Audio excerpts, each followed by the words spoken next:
Hello and welcome to Let's Talk About It, a podcast sponsored by the FUSE ICT and hosted right here on campus at Wichita State University. I'm Jessica Newman.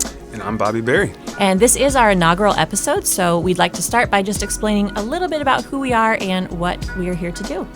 Yes, thank you, Jessica. So the FUSE is an outreach initiative from the College of Applied Studies. We started about 4 years ago. We really wanted to try something different. We wanted to find a way to bridge the gap between our students, our faculty, and staff in the community. So organically, a group of about 8 of us came together and brainstormed the FUSE, and here we are 4 years later. Excellent. Thanks, Bobby. We decided to create this podcast to be the voice of the FUSE because we believe that one of the most effective tools that we have to spark dialogue in our community is conversation. So our goal with Let's Talk About It is just to create a safe and comfortable environment that's going to foster connection amongst diverse groups of people in an effort ultimately to create meaning and ask questions and start honest conversations about the topics that matter the most to our college students today. So our first topic that we're going to kick off with is that of first-generation students. So first generation, by definition, is a college student whose parents did not complete a bachelor's degree. So either one of those parents. So close to about 50% of the students on our campus identify as first generation, and that number is steadily growing. We wanted to hear the stories from those who identify as first-gen college students and those on the front lines that are advocating for this populations of students on our campus. So let's talk about it. Now, in order to properly discuss kind of all sides of this topic, we have invited a Wichita State administrator who's been on the front line of advocacy for first-gen college students for quite some time. So we'd like to welcome Kaye Monk-Morgan to the show. Kaye is the Interim Vice President for Regional Engagement and Economic Development here at WSU. Now, Kaye serves our campus in a variety of ways, and we're really only going to touch on one of your many roles here today. So first of all, we'd just like to say thank you so much, Kaye. We're delighted to have you on the show. Thanks for having me. I'm excited to be here. Absolutely. So let's start by having you just give us a background on one of the main points of advocacy and support for first-gen students that we have here on campus, which is, of course, the First-Gen Coordinating Council. Could you just tell us a little bit about what that is? Yeah, the First-Gen Coordinating Council started about 2 years ago. I think we're getting ready to start year 3.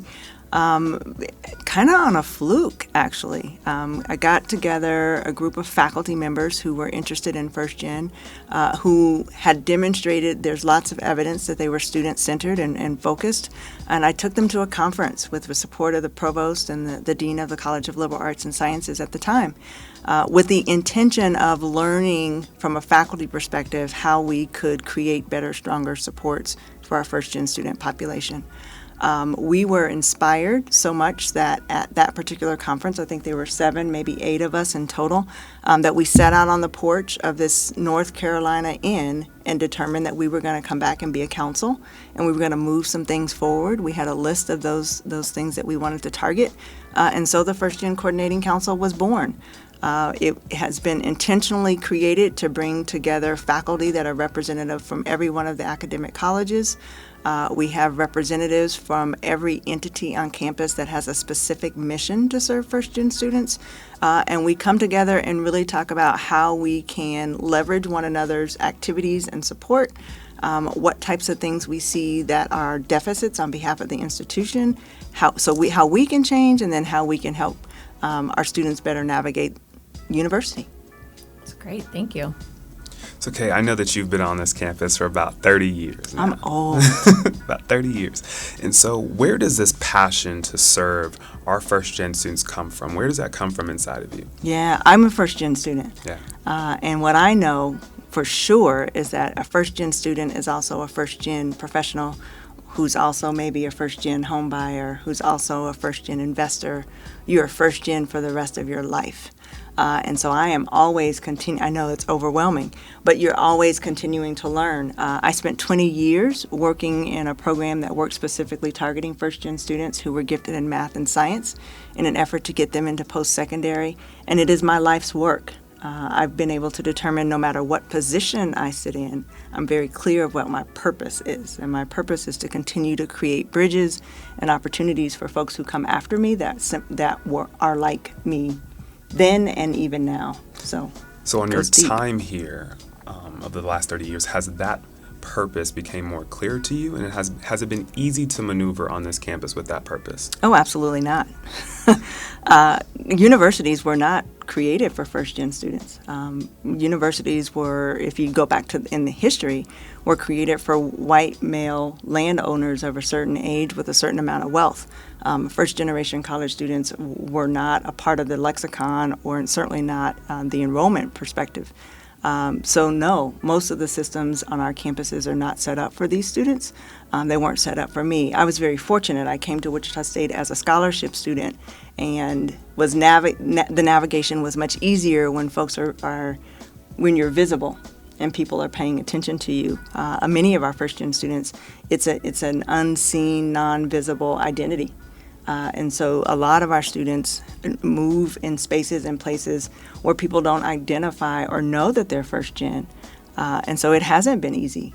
It's getting easier because I think we have, as an institution, fully stepped into the space where we know this is who we are, and we're proud of that very fact. And now we're putting resources and efforts in to make sure that we do it well.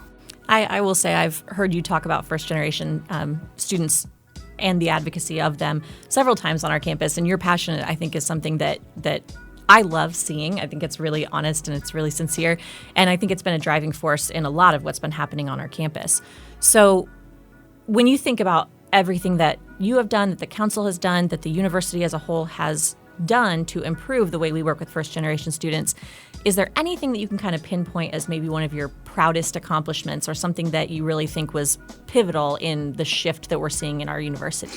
Yeah, there are a couple of things. I had an opportunity to serve as a national chair of the Council for Opportunity in Education, which is a group of folks who advocate for first gen all over the country and in the territories. In that role, I was able to create, or ideate rather, National First Gen Day. And now National First Gen Day is celebrated throughout the country. Most people don't know I had anything to do with it, but every time I see a sticker, I'm like, I did that, right? Really kind of cool to sit in a space and come up with ideas. So really excited about that. I think that gave our students on this campus and our faculty and staff a new way to visualize who the student population was and to honor and celebrate. And I think the other thing that we've done, which may sound really kind of odd, is that we created a T-shirt. And we gave that T-shirt away a year ago, and we gave it to every first-gen student who came through orientation that just said first-gen scholar.